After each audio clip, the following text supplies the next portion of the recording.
In the NBA or sports in general, sometimes all a team can control is maximizing a window. The Golden State Warriors have a window, and its name is Stephen Curry. Curry's going to retire as the greatest player in franchise history and is still playing at an all NBA level. While the Warriors have made some nice signings this offseason, they still need a true number two option offensively who can score in a variety of ways and ideally add some size to the roster to make them a threat in the Western Conference. That ideal player to add would be Lauri Markkanen.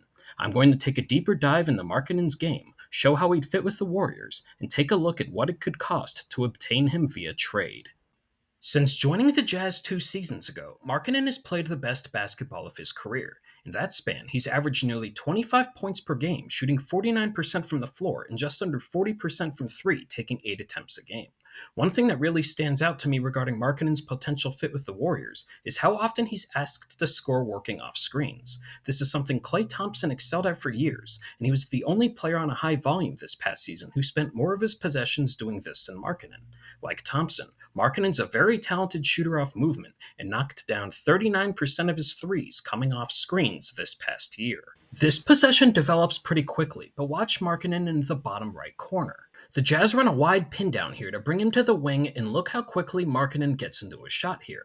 By the time he's ready to rise and fire off the catch, Jimmy Butler isn't even able to get a hand up to contest. It doesn't matter, as Markkanen buries the triple.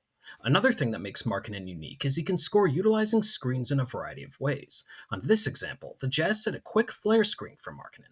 Now that he has the ball, Markkanen's attacking the closeout of an all-defensive player in Jaden McDaniels. He's able to get downhill quickly and throws down the thunderous dunk.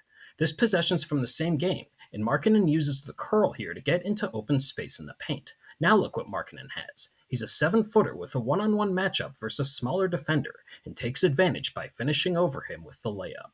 In the Warriors' motion-heavy offense, one thing that's a staple is their cutting, as no team this past season took more shots off cuts. While the Jazz don't incorporate them as often, Markkanen was a fantastic cutter this past season, ranking in the 88th percentile on a per-possession basis. On this example, Markkanen's setting a screen off the ball to begin the possession.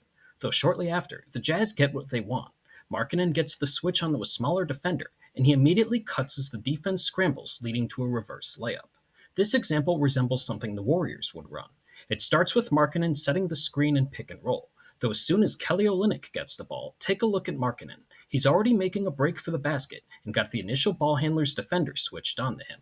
Olynyk notices, and it leads to an open dunk. The other thing Markkanen could bring to the Warriors is a mix of size and athleticism defensively.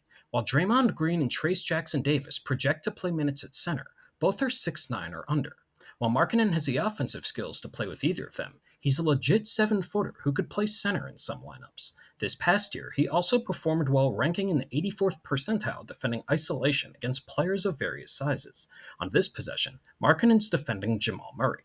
He wants to get downhill here, but look what Markkanen did. He was able to cut off Murray's dribble as he attempted to get downhill. This forces Murray to reset, and Markkanen holds his own, forcing a highly contested three off the dribble. Now there's the hard part. The Warriors trying to figure out a trade for Markkanen. Doing this when Danny Ainge is on the other end of the phone won't be easy or come cheap, though Markkanen has a fantastic contract this year, and an extension would keep him through the rest of his prime. Something like this would likely be featured in a potential Markkanen trade.